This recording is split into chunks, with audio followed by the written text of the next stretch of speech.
امریکی صدارتی انتخابات 2024 میں ڈونلڈ ٹرمپ واضح برتری سے کامیاب ہو گئے۔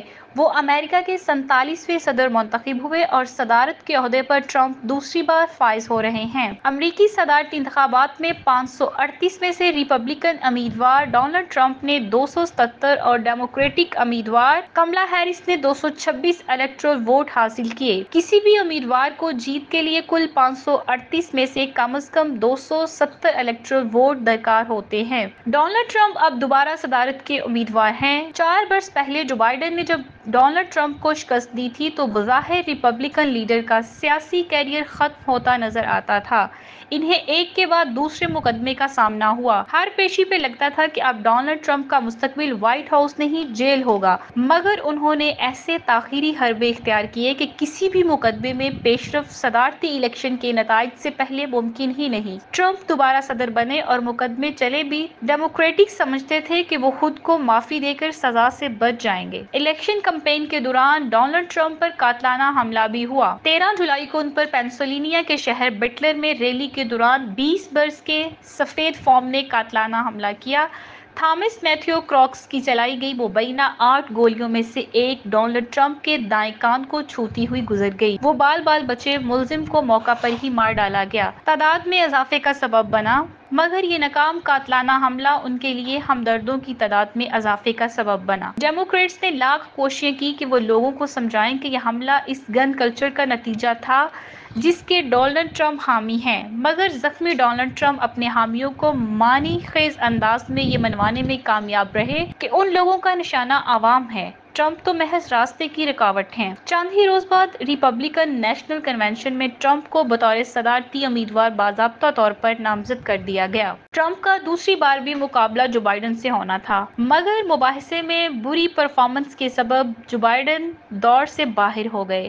ڈیموکریٹک کنونشن میں کملا ہیرس کی توثیق کی گئی اور یوں انتخابی جنگ کے حریف بدل گئے۔ ٹرمپ سمجھتے ہیں کہ کملا ہیرس کو ہرانا زیادہ آسان رہے گا کیونکہ وہ کملا کو جو بائیڈن کی پالیسیوں سے نتھی کرتے ہیں۔ جو بائیڈن دور میں ڈونلڈ ٹرمپ کے خلاف مقدمات بھی قائم کیے گئے تھے، جس کے بعد ڈونلڈ ٹرمپ نے 91 الزامات کے ساتھ دوسری صدارتی انتخابی مہم کا آغاز کیا۔ وہ امریکی تاریخ کے تیسرے صدر ہیں جن کا مواخذہ کیا گیا۔ سن 2019 میں وعدہ کیا گیا تھا کہ ٹرمپ نے یوکرین کے صدر زیلنسکی پر دباؤ ڈالا کہ وہ اپنے سیاسی حریف صدر جو بائیڈن کے بیٹے ہنٹر کے خلاف تحقیقات کرائیں، جو کہ یوکرین میں قائم قدرتی گیس کمیٹی برسیما ہولڈنگز کے بورڈ ممبر تھے۔ ڈیموکریٹک اکثریتی ایوان نے طاقت کے غلط استعمال اور غیر ملکی حکومت کو اپنے سیاسی حریف پر کیچڑ اچھالنے کا موقع دینے پر ٹرمپ کا مواخذہ کیا، مگر ریپبلکنز کی اکثریت والی سینٹ نے انہیں بری کر دیا۔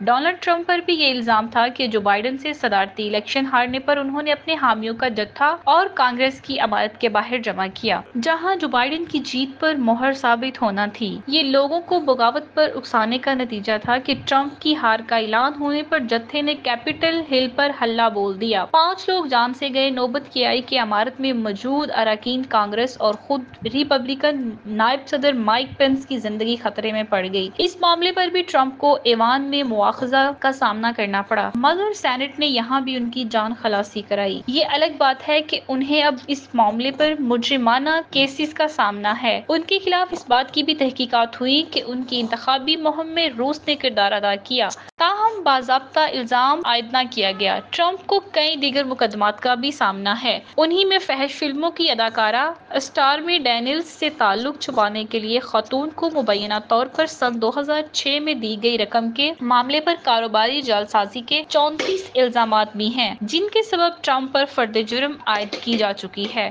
ریپبلکن صدارتی امیدوار کو لکھاری جان کیرول کی جانب سے لگائے جنسی تشدد کے الزامات کا بھی سامنا ہے۔ ڈونلڈ ٹرمپ کو حکم دیا گیا تھا کہ وہ اس خاتون کو $88 ملین دیں، تاہم ٹرمپ نے فیصلے کے خلاف اپیل کر رکھی ہے۔ ٹرمپ کی خارجہ پالیسی دوسرے امریکی صدور کے مقابلے میں بہت مختلف ہے۔ ڈونلڈ ٹرمپ کے دور میں امریکی خارجہ پالیسی میں بڑی تبدیلیاں لائی گئیں۔ عالمی برادری اس وقت حیران رہ گئی جب امریکی سفارتخانے کو تل ایبک سے مقبوضہ بیت المقدس منتقل کر دیا گیا۔ ڈونلڈ ٹرمپ ہی کی بدولت ابراہم معاہدہ کیا گیا، جس کے تحت بحرین، امارات، مراکش اور سوڈان نے اسرائیل سے سفارتی تعلقات قائم کر لیے۔ مسلم اکثریتی آبادی والے 7 ممالک Iran, Iraq, Libya, Somalia, Sudan, شام اور یمن کے شہریوں کے امریکہ آنے پر پابندی لگائی گئی اور امریکہ کی مسلم اراکین کانگریس کا تمسخر اڑایا گیا۔ ایران کے خلاف تو ٹرمپ اس حد تک گئے کہ نیوکلیئر ڈیل سے متعلق یورپی ممالک کی برسوں کی کاوش پر پانی پھیر دیا۔